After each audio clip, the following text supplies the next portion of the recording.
ఆత్మీయులైన YouTube ప్రేక్షకులకు నమస్కారం. నేను డాక్టర్ రాజేశ్వరిని.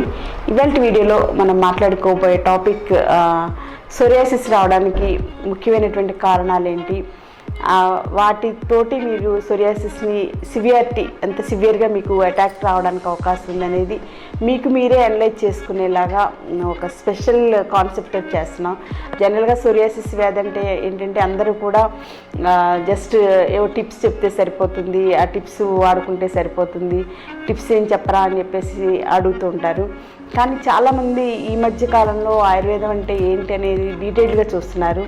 సో వాళ్ళు ఏంటంటే ఈ సోరియాసిస్ అసలు వ్యాధి రావడానికి కారణాలు మాకు తెలిస్తే కొంచెం అసలు మనం ఏ రకంగా స్టెప్స్ తీసుకోవచ్చు, ముందు నుంచే జాగ్రత్తలు తీసుకోవచ్చు కదా, వ్యాధి వచ్చాక ఇది రాసి అది రాసి బాధపడే కన్నా కూడా అని చెప్పేసి ఆలోచిస్తున్నారు. సో అందుకని ఆయుర్వేదంలో వ్యాధి రావడానికి కారణాలు కూడా చాలా డీటెయిల్డ్గా చెప్పబడి ఉన్నాయి. అన్ని వ్యాధులకి అలా చెప్పబడి ఉంటాయి. అందులో ఈ సోరియాసిస్ అనేది ఇప్పుడు ఈ మధ్యకాలంలో యూత్లో ఎక్కువగా చూస్తున్నాం అనమాట. సో 30 సంవత్సరాలు అరౌండ్ అంటే 20 నుంచి 40 సంవత్సరాల వయసులో ఉన్న వాళ్ళల్లో సోరియాసిస్ వ్యాధి తీవ్రత ఎక్కువగా చూస్తున్నాం. కాబట్టి వాళ్ళందరికీ ఉపయోగపడేలాగా వాళ్ళు ప్రివెంటివ్ కేర్ ఎలా తీసుకోవచ్చు సోరియాసిస్ గురించి అనేది ఇవాళ వీడియోలో తెలుసుకుందాం. సో సోరియాసిస్ రావడానికి మెయిన్గా ఆహార విహారాలు first and foremost causative factors అని చెప్పేసి ఇంతకుముందు అనుకున్నాం. దాంట్లో ఒక భాగంగా ఏంటంటే చాలామంది ఏంటంటే భోజనం చేసిన వెంటనే స్నానం చేస్తారు. సో అది కూడా ఒక కారణం అని చెప్పేసి చెప్పబడింది. సో మన ఆయుర్వేద సంహితలైన చరక సంహిత, సుశ్రుత సంహిత, అష్టాంగ హృదయం వీటిల్లో ఏంటంటే చాలా క్లియర్గా ప్రతి వ్యాధికి కారణాలు చెప్పారు. అందులో ఏంటంటే సోరియాసిస్ రావడానికి భోజనం చేసిన వెంటనే స్నానం చేయడం కూడా ఒక కారణం అని చెప్పేసి చెప్పారు. సో భోజనం చేసిన వెంటనే స్నానం చేయడం అంటే అసలు చాలా చిన్న విషయం కదా, దాని గురించి కూడా అలా ఎందుకు చెప్పారు అని చెప్పేసి మనం ఆలోచించుకోవాలన్నమాట. సో అలా ఆలోచిస్తే ఏంటంటే ఒకప్పుడు పాత రోజుల్లో అయితే ఉదయం లేచిన వెంటనే దంతధావనం, మంచినీళ్ళు తీసుకోవడం, తర్వాత బయటకి టాయిలెట్స్కి దూరంగా ఊరి చివరి ఎక్కడికో వెళ్ళడం, ఆ తర్వాత స్నానం కూడా అక్కడే చేసేసుకుని రావడం, నదిలో స్నానం చేసేవాళ్ళు. సో ఇవన్నీ ఒక సిస్టమేటిక్గా జరిగిపోయాయి. ఇప్పుడు ఏంటంటే మనకి ఇంట్లోనూ ఆఫీస్లోనూ ఎక్కడ పెడితే అక్కడ బాత్రూమ్ ఫెసిలిటీస్ ఉన్నాయి. కాబట్టి మనం ఏంటంటే పెద్దగా స్నానం ఎప్పుడు చేయాలనే విషయం పెద్దగా ఆలోచించట్లేదు. సో ఆకలేసింది కదా అని తినేసేది, తిన్న వెంటనే స్నానం చేయడం కూడా చాలామంది చేస్తుంటారనమాట. అది వేడివేడి పదార్థాలు తీసుకుంటారు, తర్వాత చల్లటి నీళ్ళతో స్నానం చేస్తుంటారు. ఇట్లా చిన్న మైనర్ మిస్టేక్స్.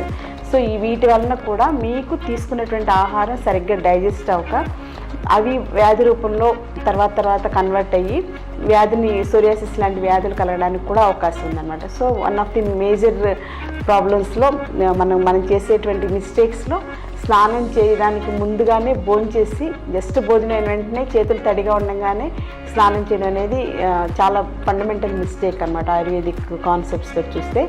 సో అది కూడా ఒక మనకి ఇలాంటి సోరియాసిస్ లాంటి స్కిన్ డిజార్డర్స్ రావడానికి ఒక కారణం అనేది తెలుసుకోండి. తర్వాత ఇంకొకటి ఏంటంటే మనకి చాలామంది వాంతి రానప్పుడు బలవంతంగా వాంతి చేస్తుంటారు. తర్వాత అలాగే ఆఫీస్కి వెళ్ళాలని మనకి బౌల్స్ ఇంకా రెడీ అవ్వకుండానే వెళ్ళి బాత్రూమ్కి వెళ్ళి ట్రై చేస్తూ ఉంటాం. సో మలమూత్రాది వేగాలు కానీ వాంతులు కానీ ఇవి రాకుండానే వాటిని బయటికి పంపించడానికి ట్రై చేస్తుంటాం. ఎందుకంటే మన పనులతోటి వాటికి లింక్ ఉంటుంది కాబట్టి సో అలా చేస్తుంటాం. సో అవి కూడా మంచిది కాదనమాట. అవి కూడా సోరియాసిస్ రావడానికి చాలా మేజర్ రోల్ని ప్లే చేస్తుంటాయి. ఇంకోటి ఏంటంటే మనకి మలమూత్రాది వేగాలు అని చెప్పేసి ఆయుర్వేదంలో 13 రకాల వేగాలు ఉంటాయి. అందులో ఏంటంటే బయటికి మనకి వాంతి వస్తున్నప్పుడు వాంతిని ఆపేసుకోవడం, మోషన్ వస్తున్నప్పుడు మోషన్ ఆపేసుకోవడం, యూరిన్ వస్తున్నప్పుడు యూరిన్ ఆపేసుకోవడం, ఇలాగ 13 రకాలుగా మన శరీరంలోంటి బయటకు వెళ్ళిపోవాల్సిన న్యాచురల్ అడ్జస్ట్ అనమాట అవి.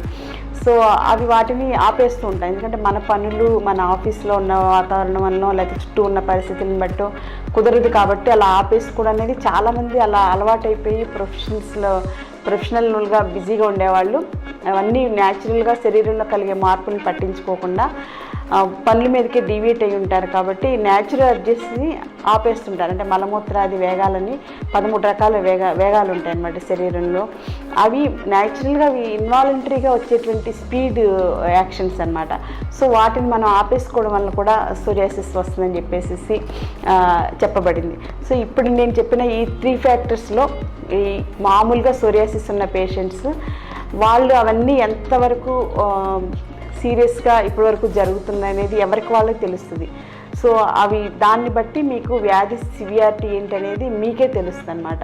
సో అవి ఎందుకంటే ఆయుర్వేదం ఏంటంటే వ్యాధులు తగ్గించుకోవడానికి చికిత్సలో నిదాన పరివర్జనం అని చెప్పేసి ఒక first and foremost fundamental point ఒకటి ఉంది. అంటే ఏంటంటే మనకి వ్యాధులు వచ్చినటువంటి వ్యాధులు తగ్గించుకోవడానికి చికిత్స సూత్రాలు, చికిత్స ప్రణాళిక, ఆహార ప్రణాళిక, వ్యాయామ ప్రణాళిక వీటన్నిటితో పాటుగా నిదాన పరివర్జనం కూడా చాలా మేజర్ రోల్ని ప్లే చేస్తాను. అంటే మీకు వ్యాధి రావడానికి కారణం ఏంటో ఆ కారణాన్ని మనం తెలుసుకుని దాన్ని కంట్రోల్ చేసుకోవాలి, దాన్ని బయటికి పంపించేసేయాలన్నమాట.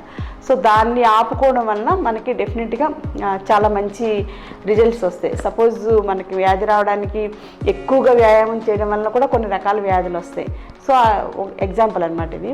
సో అలాంటప్పుడు ఏంటంటే అవి ఎక్కువ వ్యాయామం చేయడం అనేది ఆపేసేసుకోవడం వలన మనకు ఆ వ్యాధి తీవ్రత తగ్గడానికి, వ్యాధి స్పీడ్ తగ్గడానికి, వ్యాధి ముందుకు పెరగకుండా ఉండడానికి చాలా బాగా ఉపయోగపడుతుంది. కాబట్టి దాన్ని మనం ఆపేసుకోవాలన్నమాట. అలా ప్రతి వ్యాధికి కారణం అనేది ఉంటుంది.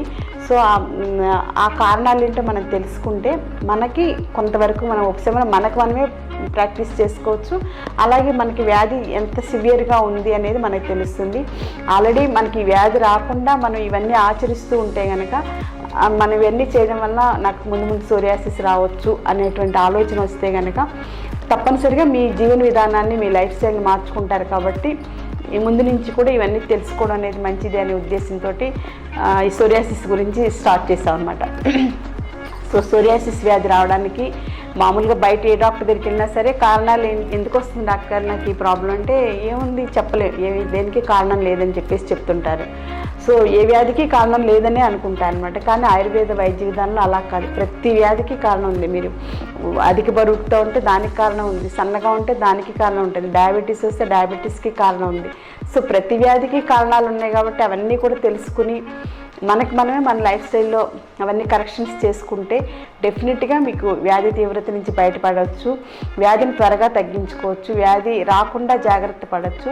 అలాగే వ్యాధి సివియారిటీ కూడా మిమ్మల్ని ఇబ్బంది పెట్టకుండా, వ్యాధి అంటే కాంప్లికేషన్స్లోకి వెళ్లకుండా కూడా మనం నివారించుకోవచ్చు. కాబట్టి సోరియాసిస్ వ్యాధి రావడానికి కారణాలు ఏంటో తెలుసుకున్నారు కాబట్టి వాటికి దానికి సంబంధించిన రెమెడీస్ అన్నీ కూడా మీరు ఆలోచించుకుని మంచి ప్రణాళికలతోటి సోరియాసిస్ని తగ్గించుకోవచ్చు. సో మెయిన్గా ఏంటంటే పంచకర్మ చికిత్సలతోటి సోరియాసిస్ని చాలా బాగా తగ్గించుకోవచ్చు. సోరియాసిస్ అంటే అందరూ కూడా ఇది తగ్గని వ్యాధి, ఇది మొండి వ్యాధి, ఇంకా దీని గురించి ఇంతే మనం ఏం చేయలేమని చెప్పేసి అన్నీ వాడేసేసి విసిగిపోయి ఉంటారు. సో అలా కాదు, లోపల నుంచి కూడా సోరియాసిస్ వ్యాధికి సంబంధించిన పాజిటివ్ ఫ్యాక్టర్స్ అన్నీ కూడా బయటకు ఎలిమినేట్ చేస్తూ వ్యాధిని లోపల అంటే మనకి ఎలా అయితే కలుపు మొక్క ఉంటే దాని వేర్ల నుంచి మనం కట్ చేసేసి పడేసేస్తే మళ్ళీ కలుపు మొక్కలు రాకుండా ఉంటాయి. అలాగ కేర్ తీసుకోవడానికి ఆయుర్వేద పంచకర్మ చికిత్సలు చాలా బాగా పనిచేస్తాయి.